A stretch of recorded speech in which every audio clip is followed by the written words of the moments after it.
সুগঠিত হবে, সুসংগঠিত হবে এবং মেধাবীদের দ্বারা দেশ গঠন করার যোগ্য নেতৃত্ব এখান থেকে গড়ে উঠবে, বেরিয়ে আসবে, সেই প্রত্যাশা ব্যক্ত করছি।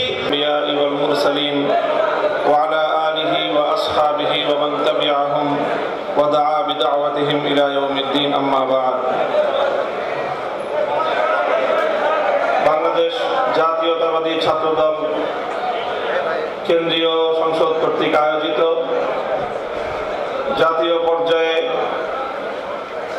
হিফজুল কোরআন এবং কোরআন বাংলাদেশ জাতীয়তাবাদী ছাত্র দলের প্রাক্তন বেশ কয়েকজন কেন্দ্রীয় সভাপতি, ডাকসুর সাবেক ভিপি, 90-এর গণ আন্দোলনের অন্যতম পুরোধা জনাব আমানুর রহমান উপস্থিত রয়েছেন, ছাত্র দলের সাবেক কেন্দ্রীয় সভাপতি, মেধাবী ছাত্রনেতা শহীদুদ্দিন চৌধুরী অ্যানি, কেন্দ্রীয় সভাপতি জনাব হাবিবুল নবী খান সোহেল, কেন্দ্রীয় সভাপতি প্রাক্তন জনাব সুলতান সালাউদ্দিন টুকু এবং ছাত্রদল বিষয়ক ছাত্র বিষয়ক বিএনপির সম্পাদক জনাব রকিবুল ইসলাম মুকুল এবং ছাত্র দলের কেন্দ্রীয় নেতৃবৃন্দ, সমবেত প্রতিযোগী ভাই বোনেরা এবং আজকের এই উপস্থিতি, দীর্ঘ সময় ধরে আপনারা এবং আমরা আপনাদের ছাত্র দলের প্রাক্তন কেন্দ্রীয় সফল সভাপতিদের অত্যন্ত মনোমুগ্ধকর আলোচনা শুনেছি। আমরা এই পর্যায়ে যথেষ্ট দেরি, অনেক বিলম্ব হয়েছে আজকের কর্মসূচিতে, এই জন্য আমি দীর্ঘ বক্তব্য রাখার সুযোগ পাব না। আমি সংক্ষিপ্তভাবে প্রথমেই অভিনন্দন জানাই, শুকরিয়া জানাই জাতীয়তাবাদী ছাত্র দলকে যে আজকের এই এরকম একটি সুন্দর অনুষ্ঠানে আমাকে তারা আমন্ত্রণ জানিয়ে সম্মানিত করেছেন। আল্লাহ পাক তাদেরকে উত্তম বিনিময় দান করুন। এরপরে আমি ছাত্র দলকে অভিনন্দন জানাই এবং তাদেরকে স্বাগত জানাই যে তারা এমন একটি সুন্দর উদ্যোগ নিয়েছে। বাংলাদেশের ছাত্র সমাজের মধ্যে কোরআনের শিক্ষার যে চর্চা, সেই চর্চাকে তারা উৎসাহিত করেছে। আমি আশা করব যে এই ধারাবাহিকতা ইনশাআল্লাহ সামনের দিনেও অব্যাহত থাকবে। আমি আজকের এই আয়োজনে ছাত্রদেরকে লক্ষ্য করে এবং বিশেষ করে ছাত্র দলের নেতা কর্মীদেরকে লক্ষ্য করে আপনাদেরকে অনুপ্রেরণা দেওয়ার মতো যে একটি কথা আমি বলতে চাই। প্রিয় উপস্থিতি, বাংলাদেশ জাতীয়তাবাদী ছাত্র দলের যাত্রা শুরু হয়েছিল শহীদ প্রেসিডেন্ট জিয়াউর রহমানের হাত ধরে। শহীদ জিয়াউর রহমান সাহেবের শাসনামল এবং তার নেতৃত্বের সময় খুব ভালো করে প্রত্যক্ষ করবার সুযোগ আমার হয়নি, কারণ তিনি যখন শাহাদাত বরণ করেন তখনও আমরা কৈশোরের সময় পার করতে পারিনি, তবে স্মৃতি এখনো কিছুটা মনে রয়েছে। শহীদ প্রেসিডেন্ট জিয়াউর রহমান সাহেব তিনি জাতীয়তাবাদী ছাত্র দলকে বাংলাদেশের রাজনীতিতে মেধাবীদের একটি সম্মিলন হিসেবে গড়ে তুলেছিলেন, যেখান থেকে আগামী দিনের রাষ্ট্রচিন্তক বের হয়ে আসবে, যেই ছাত্র সংগঠন থেকে আগামী দিনে বাংলাদেশের নেতৃত্ব তৈরি হবে। আমি মনে করি ছাত্র দলকে তাদের সেই প্রতিষ্ঠার ইতিহাস এবং ঐতিহ্য অবশ্যই স্মরণ রাখতে হবে। আমি দীর্ঘ সময় আমরা দেখেছি আপনাদের বাংলাদেশ জাতীয়তাবাদী দলের নেত্রী বেগম খালেদা জিয়ার শাসনামল খুব ভালোভাবে দেখবার, প্রত্যক্ষ করবার এবং কাছ থেকে অনুভব করবার সুযোগ আমাদের হয়েছে। 4 দলীয় জোট যখন গঠিত হয়েছিল, 4 দলীয় জোটের 4 শীর্ষ নেতার মধ্যে অন্যতম একজন ছিলেন আমার বাবা মরহুম শাইখুল হাদিস আল্লামা আজিজুল হক রহমতুল্লাহ আলাইহি। সেই সুযোগেও অনেক জানাশোনার সুযোগ আমার হয়েছে। আমি আজকে আপনাদের এই উপস্থিতিকে বেগম জিয়ার 2টি কথা উদ্ধৃত করতে চাই। যখন 5ই আগস্ট ছাত্র গণ অভ্যুত্থানের মধ্য দিয়ে বাংলাদেশের মানুষের বুকের উপর থেকে জগদ্দল পাথর, ইতিহাসের বর্বরতম নৃশংসতম শাসক লেডি ফেরাউন খ্যাত শেখ হাসিনা উৎখাত হলো এবং বাংলাদেশ তার ফ্যাসিবাদ থেকে মুক্ত হলো, ঠিক 5ই আগস্টের একদিন পরে বেগম জিয়াকে হাসপাতালে দেখতে যাওয়ার সুযোগ আমার হলো। এবং সেখানে ডক্টর জাহিদ সাহেবের বদান্যতায় দীর্ঘ সময় একান্ত সাক্ষাতে ওনার সঙ্গে কথা বলার সুযোগ হলো। চিন্তা করেন যে মহিলা অশীতিপর বয়সে জীবন মৃত্যুর সন্ধিক্ষণে দাঁড়িয়ে যার দ্বারা এমনভাবে নিগৃহীত হয়েছেন, অপমানিত হয়েছেন, নিজের প্রিয় বস্তু ভিটা তাকে ছাড়তে হয়েছে এবং জীবন মৃত্যুর মাঝামাঝি দাঁড়িয়ে বছরের পর বছর কারাগারে তাকে নিক্ষিপ্ত থেকে মৃত্যুর প্রহর গুনতে হয়েছে, যার উপর অত্যাচার এবং নির্যাতনের কোনো সীমা ছিল না। সেই বেগম জিয়া যখন জানতে পারে তার সামনেই তো ঘটছিল বাংলাদেশের এই পরিবর্তন, পট পরিবর্তন, শেখ হাসিনার এই পতন, স্বাভাবিকভাবেই তখন তো তার সঙ্গে কথা বললে প্রতিক্রিয়ার মধ্যে শেখ হাসিনার কিছু পর্যালোচনা, শেখ হাসিনার শাসনামলের কিছু জুলুম নির্যাতনের কিছু বিবরণ, তার ক্ষোভ, তার দুঃখ, মর্মবেদনার কিছু গল্প উঠে আসার কথা। আমি বিস্ময়াভিভূত হলাম। তার সঙ্গে প্রায় আধা ঘন্টার মতো আমার কথা হলো। তিনি আধা ঘন্টার মধ্যে একবারও শেখ হাসিনার নাম উচ্চারণ করেননি। তিনি পূর্ণ সময়টা দুটি কথা বলেছেন। একটা হলো আমার মরহুম বাবা সাইফুল হাদিস সাহেবের সঙ্গে তার রাজনীতির কিছু স্মৃতিচারণ তিনি করলেন এবং আমাকে সেজন্য অভিনন্দন জানালেন। আর দ্বিতীয় আরেকটি কথাই তিনি বারবার বললেন। তিনি বললেন যে আপনাদের কথা মানুষ শুনে, আপনারা মানুষকে গিয়ে বলেন, দেশের জনগণকে গিয়ে বলেন, কেউ যেন দেশের সম্পদ নষ্ট না করে। এই সম্পদ তো আমাদের, গণভবন, প্রধানমন্ত্রীর কার্যালয় সহ এই রাষ্ট্র আমাদের। মানুষকে শুধু একটা কথা বলেন, যেন কেউ এই রাষ্ট্রের কোনো সম্পদ নষ্ট না করে।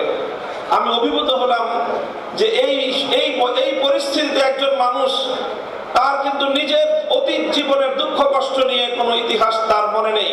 তার শুধু মনে দেশপ্রেম, মানুষের ভালোবাসা, দেশের সম্পদের ভালোবাসা, দেশটা যেন এগিয়ে যেতে পারে।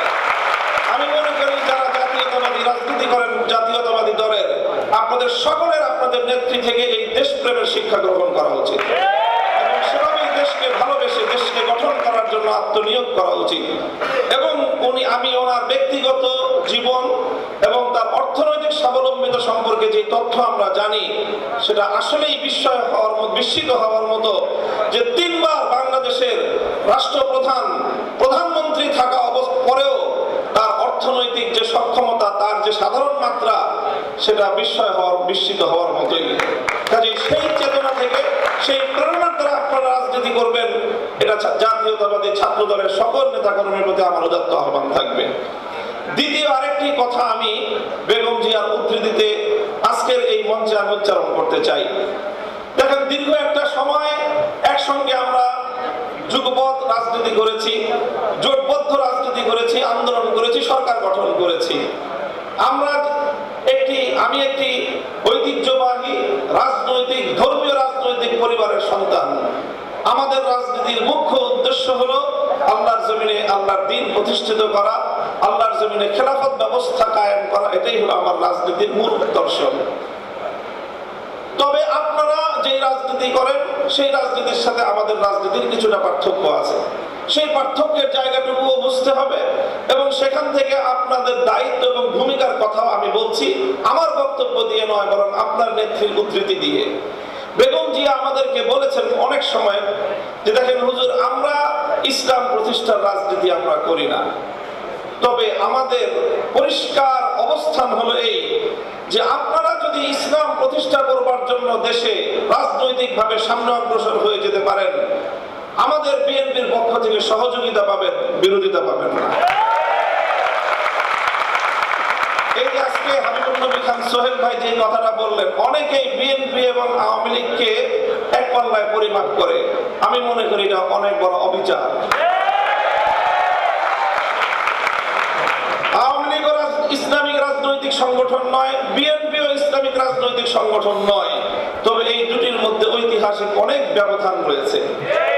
সেই ব্যবধানটার কথা আমি আরেকটা উদ্ধৃতি দিয়ে একটু স্মরণ করিয়ে দিতে চাই। বাংলাদেশ জাতীয়তাবাদী দলের একজন মরহুম নেতা, সাবেক মন্ত্রী চৌধুরী কামাল ইবনে ইউসুফ, আপনাদের অনেকের নাম মনে থাকার কথা। তার একটা উদ্ধৃতি, তিনি একদিন এক প্রসঙ্গে বলেছিলেন, একটা কথা বলতে গিয়ে বিএনপির প্রতি তার নিজের যে অধিকার, সে অধিকার সাব্যস্ত করতে গিয়ে বলেছিলেন যে বেটা, আমি 200 বছর ধরে বিএনপি করি। কি বলেছেন?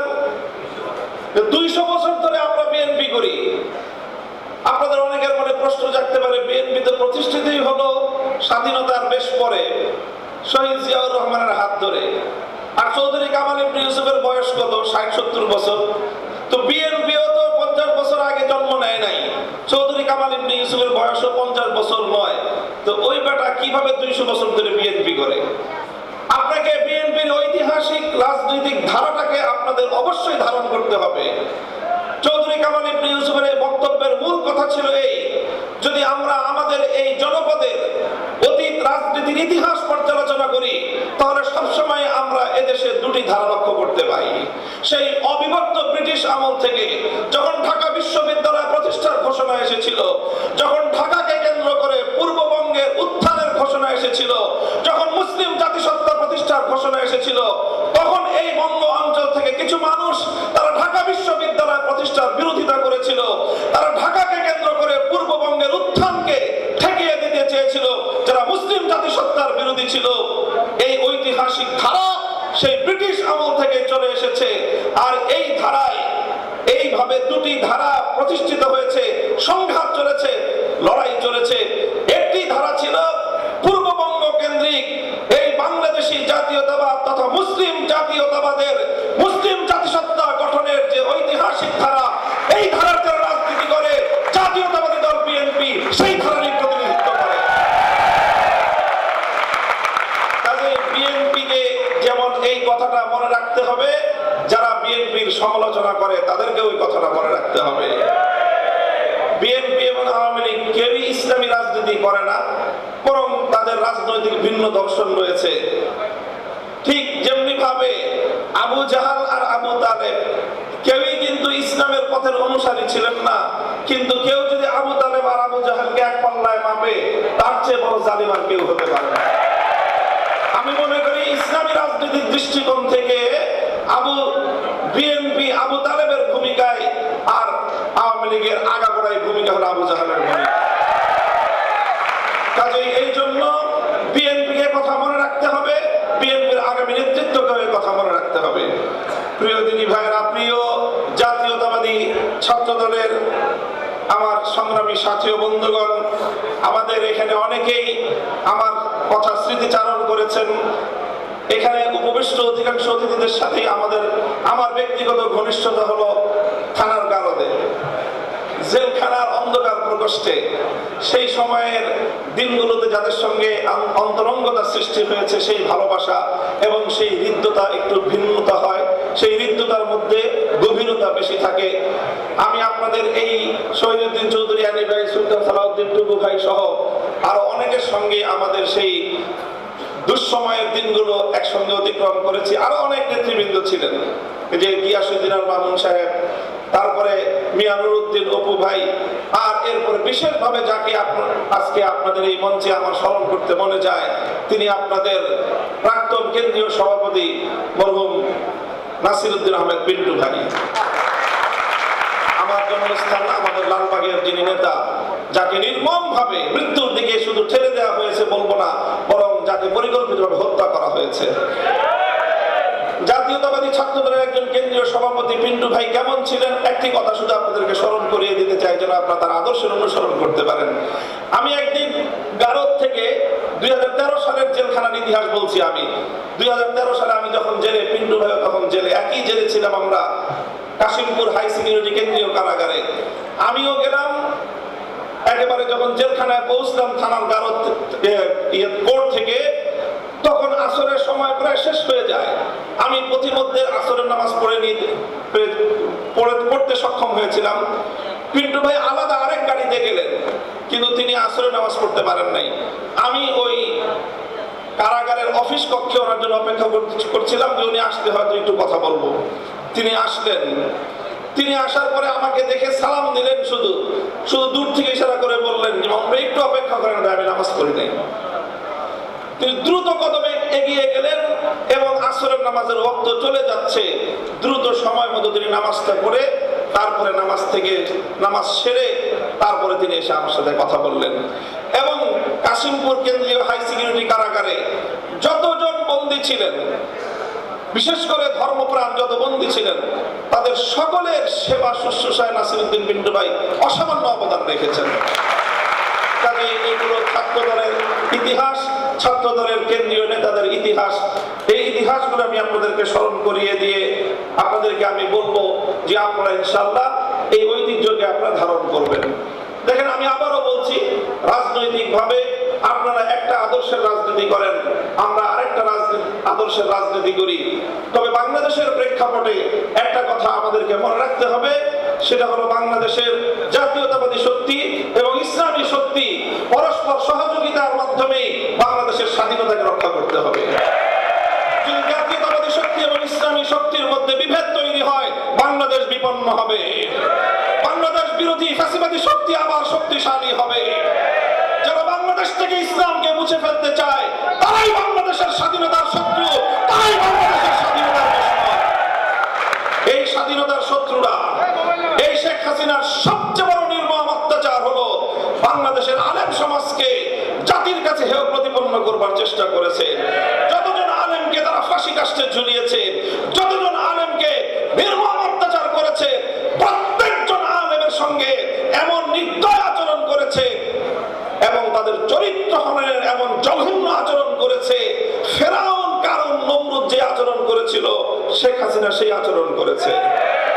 আমি প্রমাণ দিয়ে দেখিয়ে দিতে পারবো, একজন নমরুদ, একজন ফেরাউন, একজন কারুন, আরেকজন মুনাফিক সর্দার আব্দুল্লাহ ইবনে উবাই, চারটাকে এক পাত্রে গোলালে একটা শেখ হাসিনা তৈরি হয়। এই জন্য শেখ হাসিনা এবং তার প্রেতাত্মাদেরকে বাংলাদেশের রাজনীতিতে আর কোনদিন পুনর্বাসিত হতে দেওয়া যাবে না। যে কোনো মূল্যে সেটাকে রুখে দাঁড়াতে হবে আমাদেরকে।